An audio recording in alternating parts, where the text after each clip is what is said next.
Dear Principal Ma'am, respected teachers, parents, and all my red roses. Red roses? काय असतं बरं red roses? माझ्या गुलाबाच्या फुलांनो, कसे आहात तुम्ही? गुलाबाच्या फुलांसारखे. Very good. आपण आम्हाला इथे बोलवलं त्याबद्दल खरंच मनापासून धन्यवाद. आणि खरं तर आता बोलायचं म्हटलं तर समोर डोक्यात मी विचार ठेवला, आपला जो ऑडियन्स आहे तो खूप छोटा आहे आणि यांच्या समोर आता कुठल्या विषयावर बोलायचं हा सगळ्यात मोठा प्रश्न होता. कारण की माझे जे काही स्पीच असतात तो नेहमी वर्ग जो असतो तो मोठा वर्ग असतो. म्हणजे आतापर्यंत मोठमोठे जे काही स्पीच दिलेले असतील, कदाचित टीचर समोर दिलेले असतील, एमपीएससी कॅन्डिडेट समोर दिलेले असतील किंवा मग क्लासेसच्या मोठमोठ्या स्टुडंट समोर दिलेले असतील. परंतु तुम्ही फार छोटे आहात, तर तरीही प्रयत्न करते तुम्हाला तुमच्या शब्दात सांगण्याचा. आज 15 ऑगस्ट आहे आणि 15 ऑगस्ट म्हणजे आपल्याला काय मिळालं आहे? स्वातंत्र्य. मग स्वातंत्र्य मिळालं म्हणजे काय झालं? तर तुम्हाला शाळेत जाण्याचे स्वातंत्र्य आहे, खेळण्याचे स्वातंत्र्य आहे आणि मस्तपैकी कुठेही बागडण्याचे स्वातंत्र्य आहे. परंतु मी आज एका थोड्याशा गंभीर विषयावर बोलणार आहे, जो की पॅरेंट्सनी सुद्धा लक्ष द्यायचं आहे आणि विद्यार्थ्यांना समजेल अशा भाषेत सांगण्याचा मी प्रयत्न करेन. जरी या चिमुरड्यांना बालपण म्हणजे स्वातंत्र्य सगळं भेटत असलं तरी सुरक्षिततेचं स्वातंत्र्य मात्र सध्या भेटत नाहीये. आपण जर बघितलं, आपण आज अशा घटना ऐकत आहोत, अतिशय लहान लेकरं म्हणजे आतापर्यंत आपण समजत होतो मोठे मुलं असतील, मोठ्या मुली असतील, त्यांच्यासोबत अनेक प्रकारचे विचित्र प्रकार घडत आहेत. परंतु आजकाल आपल्याला ऐकायला भेटतंय त्यांना काहीच कळत नाहीये. ज्या नेमकं उमलत्या कळ्या आहेत त्यांच्यासोबत सुद्धा इतक्या विचित्र घटना घडत आहेत आणि त्यांना कसं समजून सांगायचं आपण. आणि हे तर आजच्या ज्या आई आहेत त्यांच्या समोर खरंच मोठा प्रश्न आहे. बघा, ज्या किती लहान मुली आहेत, मुलं आहेत, त्यांच्यासोबत आता अतिशय विचित्र प्रकार म्हणजे तुम्हाला कळतंय मला काय म्हणायचंय, कारण मी इतकंही स्पष्ट सांगू शकत नाही कारण लहान लेकरं आहेत. त्यांना तुम्हाला कळतंय मला काय म्हणायचं आहे. मग आपण याच्यावर काय करायचंय? तर आपल्या मुलांना तुम्ही आतापासूनच छोट्या छोट्या गोष्टींची सवय लावा.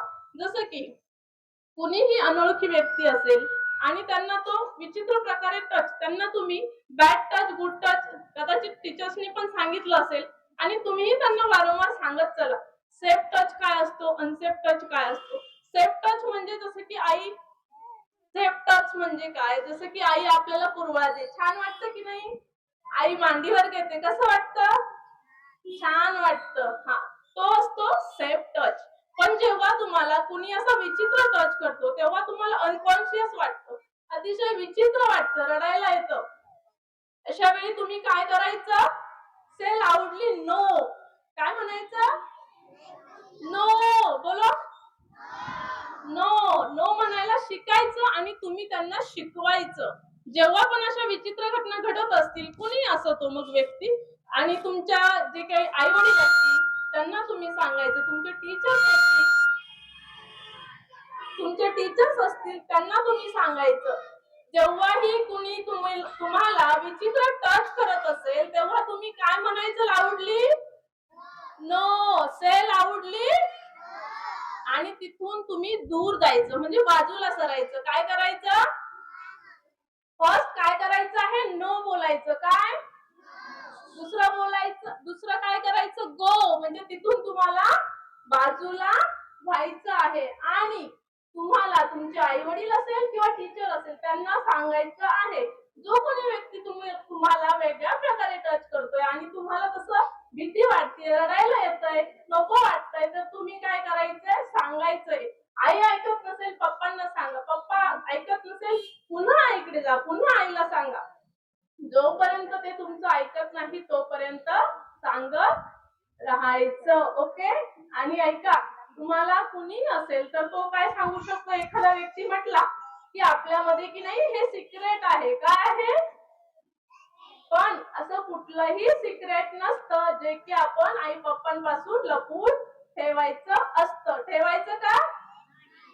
आई आणि आपल्या पप्पांपासून कुठलाही सिक्रेट लपवून ठेवायचं नाही आणि भीती तर अजिबातच वाटू द्यायची नाही. तुम्ही काही जर चुकीचं केलेलं नसेल तर तुम्ही का घाबरायचं का?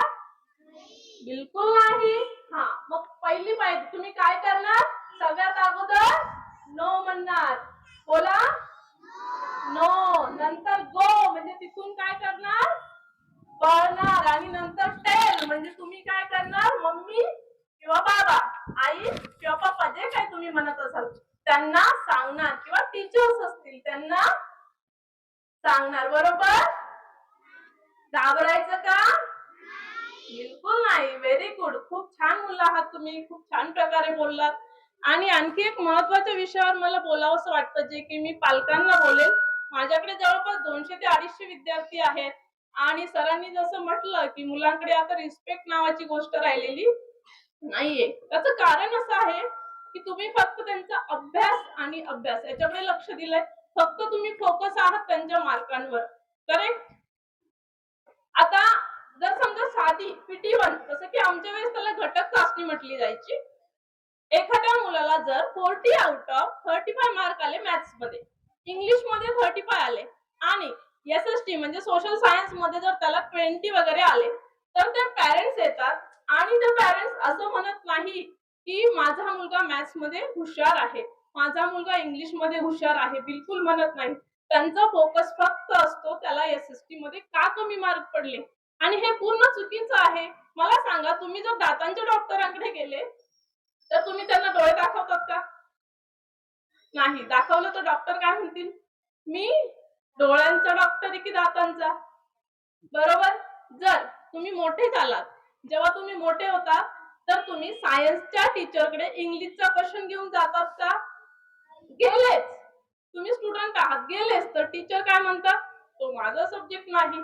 मग तुमच्याच बाबतीत असं का पालक करतात की बाबा सगळे विषय माझ्या मुलाला यावे, हे गरजेचं आहे का? नाही, बिलकुल नाही. तर पालकांना हा महत्त्वाचा संदेश मला द्यायचा आहे. प्रत्येक लेकरू महत्त्वाचं असतं, खास असतं आणि प्रत्येक लेकरामध्ये काहीतरी स्पेशल हे असतं. ते तुम्ही शोधा आणि कुठल्याही प्रकारचं त्यांना बर्डन देऊ नका की माझ्या लेकराला प्रत्येक गोष्ट यायलाच हवी. आता जर आपण उदाहरण बघितलं, श्रेया शेळके नावाची 3rd स्टँडर्डची विद्यार्थिनी आहे आपल्या स्कूलची, सनलाइटची, जी की कुठपर्यंत जाऊन आली आहे? नॅशनल लेवल पर्यंत. आणि तिची आई जर म्हटली की तू चांगल्या प्रकारे क्रिकेट खेळ, हे शक्य आहे का? जर तिला चेस मध्ये आवड आहे तर ती त्यातच करिअर करू शकते. बरोबर? मग फोर्स कशासाठी की आपल्या मुलाला प्रत्येक गोष्ट यायला हवी. मग आपण आपल्यावरून का नाही बघत? आपल्याला सगळ्या गोष्टी चांगल्या येतात का? जर आपण टेलर काम चांगलं करतोय तर आपण टीचिंग करू शकेलच असं नाही. जर आपल्याला पार्लर चांगलं जमतंय तर म्हणून आपण रनर असणार आहे का? नाही. प्रत्येकामध्ये स्पेशल काही ना काही असतं आणि ते तुम्ही शोधा. पालकांनी कृपया मुलांवर बर्डन देऊ नका. हीच माझी आजच्या स्वातंत्र्य दिना दिवशीची मनोकामना म्हणता येईल किंवा तुमच्याकडून विनंती म्हणता येईल. आणि या गोष्टी महत्त्वाच्या आहेत ज्या की तुम्ही फोकस करा आणि मुलांना लक्ष द्या त्यांच्याकडे आणि त्यांना छान प्रकारे वाढवा. त्यांना त्यांचा बालपणीचा आनंद घेऊ द्या. त्यांना स्वातंत्र्य द्या. त्यांना त्यांच्या बालपणात स्वातंत्र्य द्या. कुठल्याही गोष्टी त्यांच्याकडनं हिरावून घेऊ नका आणि अति जास्त लाड पण त्यांचे करू नका, जेणेकरून ते बिघडतील.